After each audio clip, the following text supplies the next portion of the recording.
Buenos días, buenas tardes, buenas noches, bienvenidos al podcast Pretzel con Piña. Yo soy Byron. Y yo soy Chacha. Y bueno, Chacha, ¿de qué hablamos hoy? Hoy hablamos de una empresa que probablemente todos han tenido contacto con ella, pero que probablemente no, la mayoría no la conoce. Hablamos de contract manufacturing, o sea, fabricación de un tercero. Y hablamos de una noticia, escogí dos noticias que son, o sea, que tienen una conexión que tal vez al principio no es tan obvio, pero ya luego vamos a ver que hay una gran relevancia. Y la primera es que la empresa de carros eléctricos nueva de Arabia Saudita, que se llama SER, ha anunciado de que ellos van a producir, a vender un SUV en 2025. Y lo interesante es que ese carro o esa empresa trabaja para ese modelo junto con Rimac, que es una empresa de carros eléctricos, y eso es el tema de hoy, Foxconn, que prácticamente Foxconn es una empresa que produce para muchas otras empresas, por ejemplo, para Apple o para otras empresas que producen productos de consumo, en especial todo lo que tenga que ver con em, tecnología. Y esa empresa, la saudí, recurre a productos fabricados por Foxconn y ve Foxconn como un miembro, uno de los de las empresas relevantes para producción de ellos. Y Foxconn, como son una fábrica prácticamente, recurre a productos hechos, inventados por BMW, que es súper interesante. Así que el producto en sí fue inventado por BMW. BMW dio la licencia de la producción a Foxconn y Foxconn ahora trabaja como socio junto con SER, la empresa de automóviles saudíes, juntos para hacer un carro eléctrico. Pero Y se puede producir así de fácil productos licenciados de una empresa para otra empresa. BMW al parecer está de acuerdo y si no, no podría ser. O sea, igual que Rimac que está disponible para fabricar o dejar fabricar productos que ellos inventaron. Entonces, muy probablemente es de acuerdo de todos los partidos involucrados. Y creo que eso es lo interesante de que Foxconn ahorita tiene esa posición de que ellos producen no solo para BMW, pero también para otras. Y entonces ya estamos directamente dentro del tema del cual que vamos a hablar hoy, el contract manufacturing, que como dije es la fabricación prácticamente de todas las partes necesarias de las empresas. Y Fox con ellos, que son una empresa que en sí no está inventando igual como por ejemplo BMW o Mercedes o Audi, pero ellos tienen varios productos, una gran variedad de productos para el mercado asiático, pero también en especial europeo y estadounidense. Un mercado, los productos están licenciados o hechos para todas las normas internacionales, entonces con eso Foxconn quiere prácticamente dar un producto más o menos listo y que las empresas pueden ir adaptando sistemas de navegación nuevos, de todo el sistema informático del carro, añadirle ciertas cosas. Entonces ellos son los que dan, digamos, la construcción y ya como el detalle lo hace o hace un branding, un marketing especial o no sé, cada uno ahí puede escoger más que todo cómo quiere ir modificando su propio carro, pero digamos el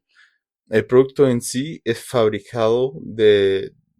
Foxconn, que es como la empresa que ellos, como ellos lo piensan, que van a fabricar todo lo que tenga que ver con carros para una gran variedad de marcas. Como hemos visto, por ejemplo, con TSMC, o sea, la empresa de Taiwán que produce semiconductores para Nvidia,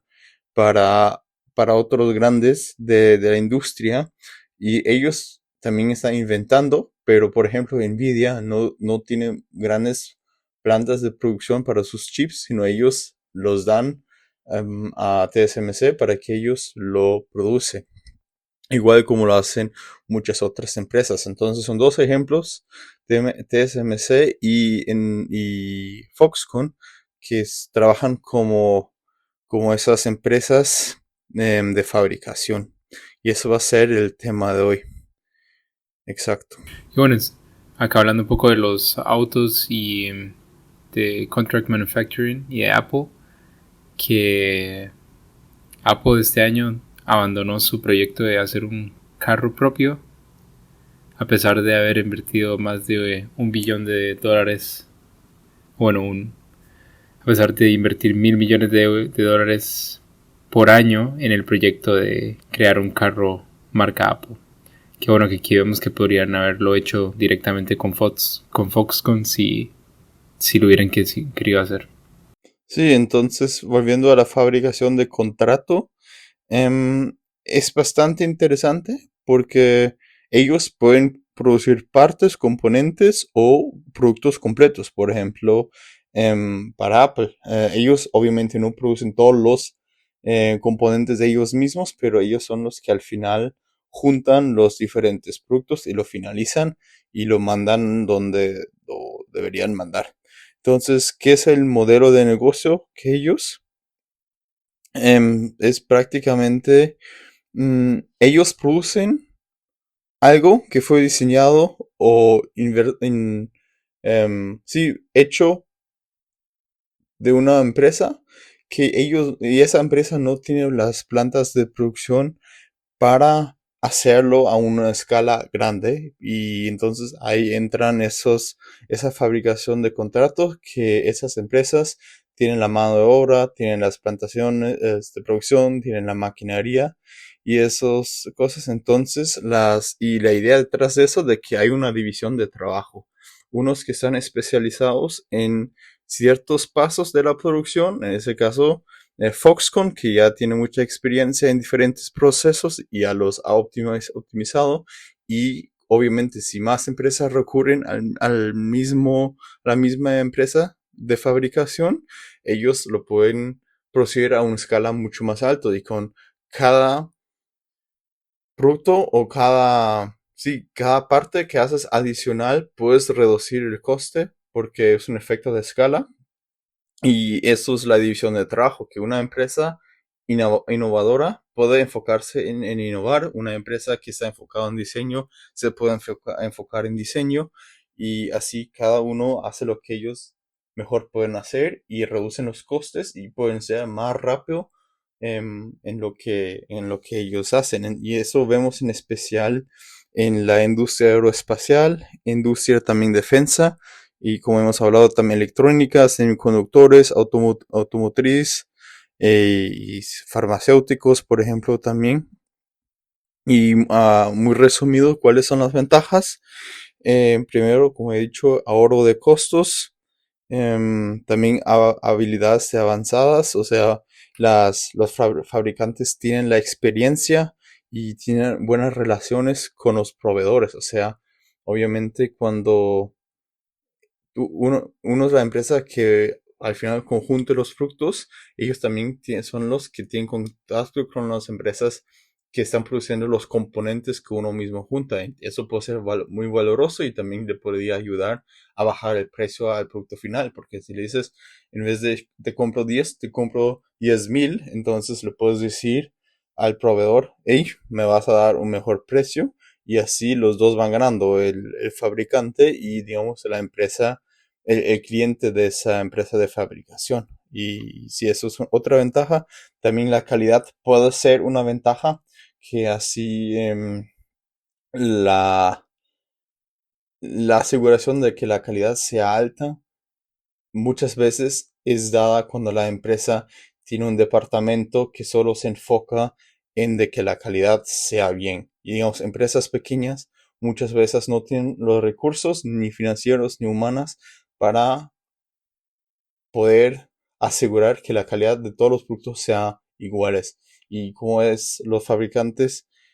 por contrato son empresas grandes enfocadas en solo la producción, ellos también deberían tener un departamento que solo se enfoca en eso. Como he dicho antes, obviamente escala de económica y enfoque en competencias. Entonces, eso también he dicho antes, de cada empresa se puede enfocar en lo suyo y mejorar su parte, que en algún momento eso fue la idea de la globalización, de que cada uno hace lo que mejor puede hacer, que al final el cliente gana porque recibe un producto barato y las empresas ganan porque pueden avanzar más rápido con sus propios productos y tienen ciclos más rápidos donde pueden sacar productos más nuevos. ¿Tú quieres seguir con los riesgos de fabricación por contrato, Iron? Claro, por ejemplo, un riesgo es que en caso de que el producto final tenga un defecto en el consumidor, por ejemplo, que un iPhone tenga algún defecto, la persona que, o la primera empresa culpable es Apple, entonces luego Apple tiene que solucionar con el consumidor y después Apple habla con Foxconn, en ese caso con la empresa de servicio de manufactura, para ver qué fue lo que pasó en ese caso. Entonces acá se pierde un poco el control y el traseo de las partes y de los productos. Luego que está una relación con el fabricante que tiene que ser relativamente buena y también una comunicación constante por todos los cambios y los cambios de los diseños y para una fabricación al final continua y que el producto final sea de la calidad deseada por la empresa que lo quiere. Y luego está los riesgos de la propiedad intelectual, que fue más o menos lo que pregunté al inicio del podcast de, ok, BMW le vendió su licencia a Foxconn y ahora Foxconn lo quiere utilizar para producir carros para otra empresa. Entonces, en este caso, al final vimos que sí, que todo está en orden y que BMW está de acuerdo, pero sigue estando el riesgo de que la empresa que provee el servicio de manufactura pueda crear un producto similar para vendérselo a otras empresas y no solamente tener este producto solamente para la empresa que le proveyó su diseño o su tecnología. Y como mencioné en el segundo punto, es un poco también las barreras culturales y de idioma, que al final la calidad en un país varía, por ejemplo, de lo que es un carro de calidad o un teléfono de calidad en Asia o un teléfono de calidad en Estados Unidos, y los consumidores también normalmente prefieren diferentes cosas y valúan aún más diferentes cosas. Entonces al final las personas que van a producir estos productos tienen que adaptarse muy bien a los pedidos que ha hecho la empresa inicial. Entonces acá también muchas veces es una barrera de idioma, una barrera de cultura, de cómo comunicar las cosas a una manera efectiva para producir las partes o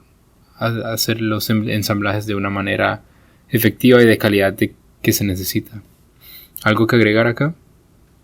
Sí, o sea, creo que un punto que también sería interesante es ver la limitación de la capacidad. O sea, una empresa, un fabricante, puede ser si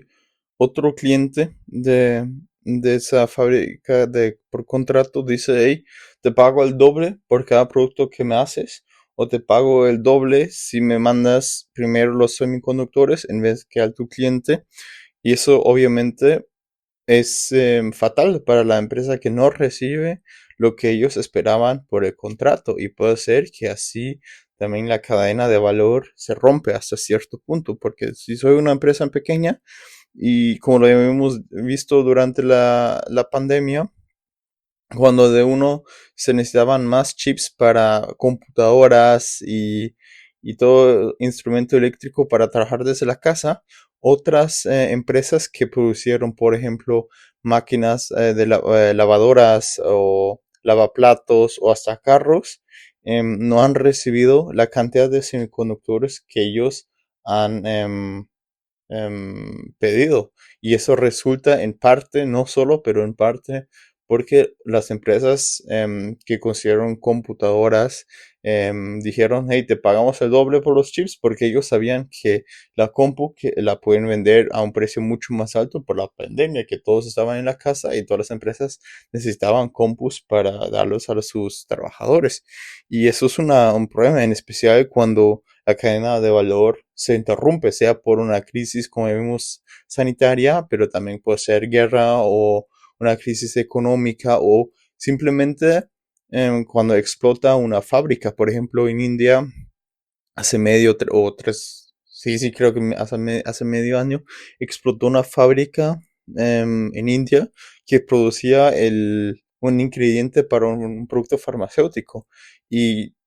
era uno de los pocas empresas a nivel mundial que producieron esa parte y como explotó,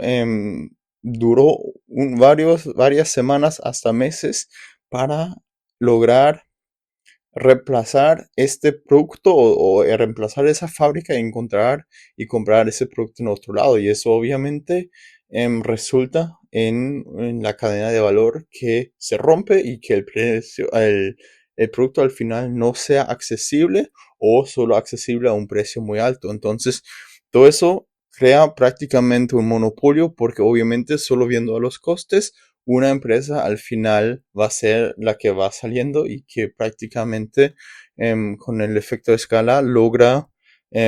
atraer a todos los clientes, pero cuando le pasa algo o sea usada por razones políticas o económicas y ya no vende esos productos a ciertas empresas, tenemos un problema muy muy serio.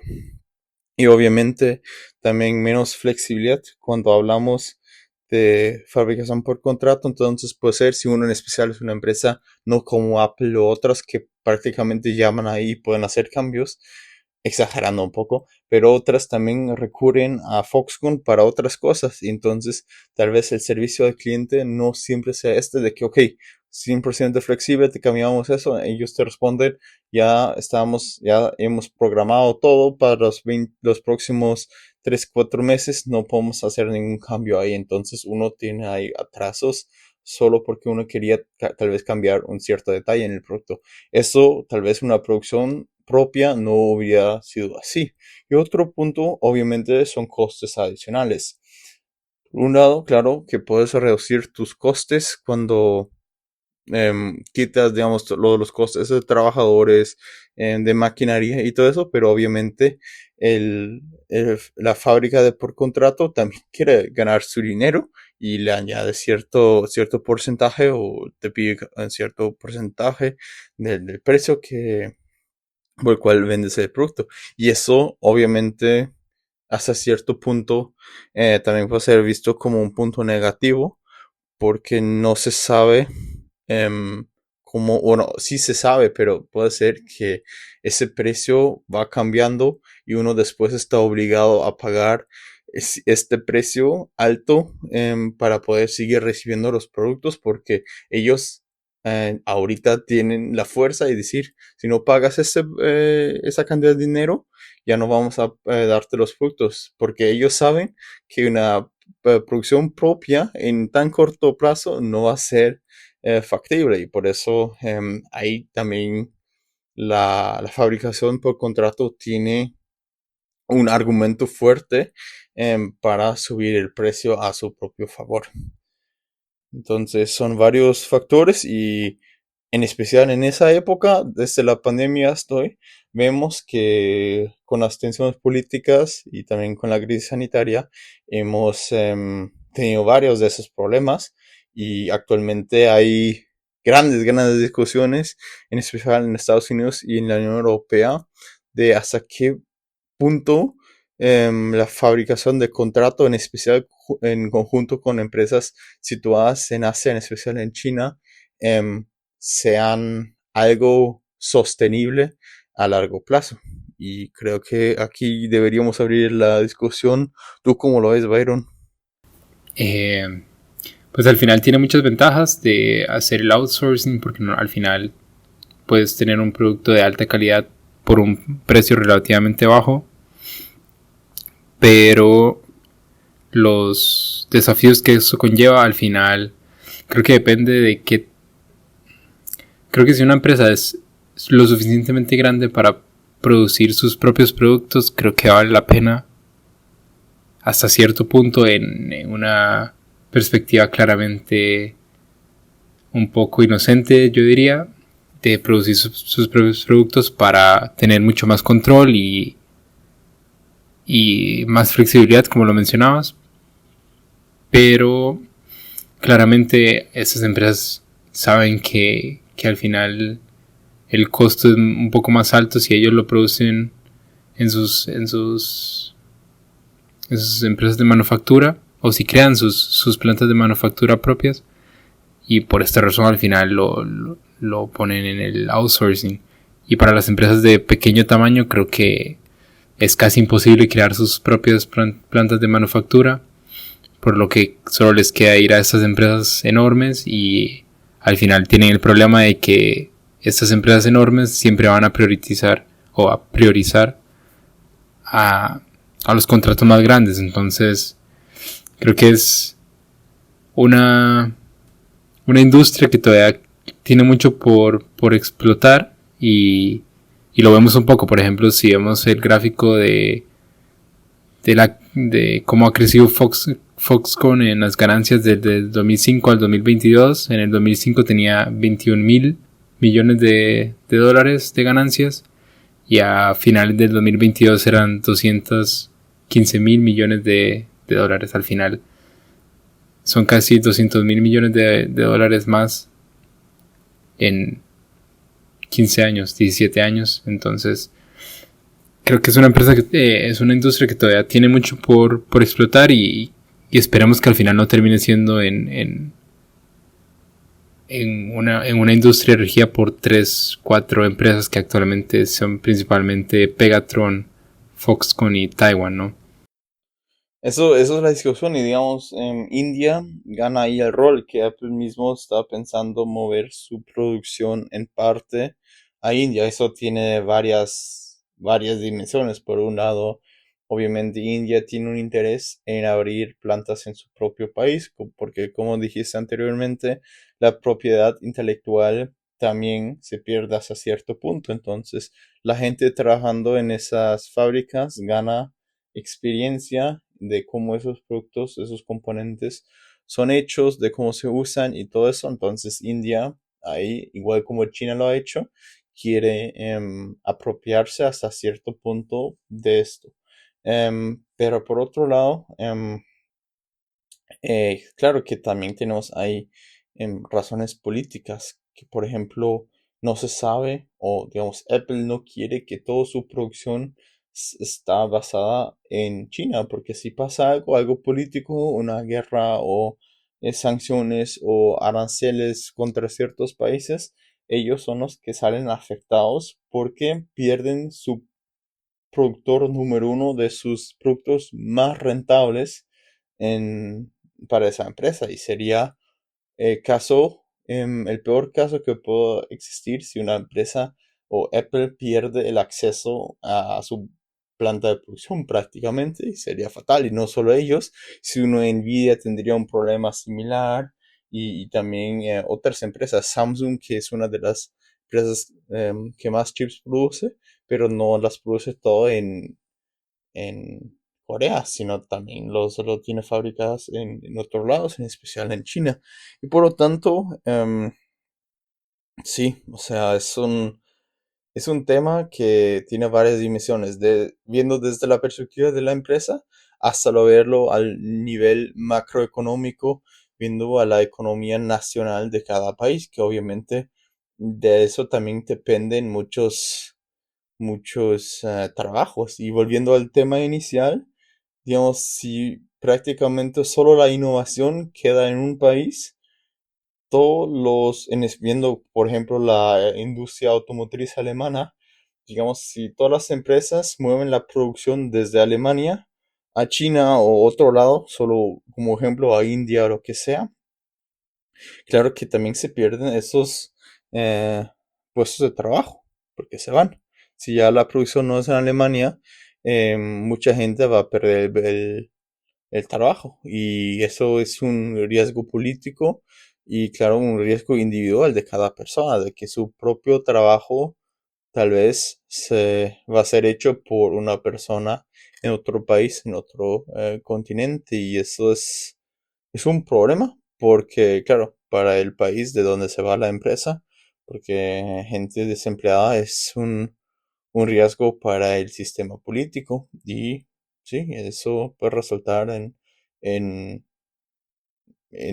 sí, en tendencias negativas para el Estado en general, el sistema político. Y por otro lado, en caso de guerra, por ejemplo, o no solo guerra, pero también pandemia, hemos visto que nos han faltado medicamentos, nos han faltado mascarillas, por ejemplo, nos han faltado semiconductores, simplemente porque la cadena de valor estaba concentrada en pocos fabricantes y esos fabricantes por diferentes razones no podían producir o no quisieron producir o los vendieron a otras personas y por lo tanto, sí, el individuo es afectado, el que necesitaba la mascarilla en ese momento no le ayudó de que los 30 años anteriormente la producción de mascarillas han bajado un montón porque solo uno o dos empresas han producido para todo el mercado las mascarillas y digamos con esa crisis se dijo que toda la producción tiene que ser nacional y ninguna mascarilla va a salir del país. Con eso se necesitaba medio año para que la producción de mascarillas se podría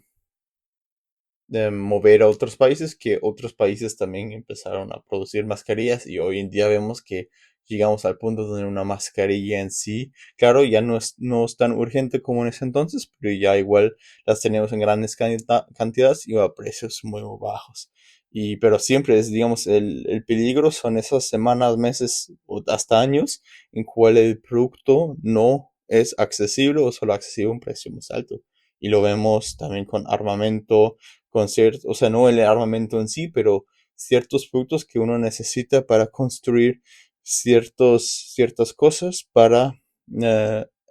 sistemas em, militares. Y si eso es falta y con eso el producto en sí no funciona, tienes una debilidad fatal. Y por lo tanto, eso es una gran parte de la discusión que estamos teniendo hoy en día con re, em, regresar toda esa industria que hemos más que todo exportado los últimos 20 25 años, en especial a Asia, por razones también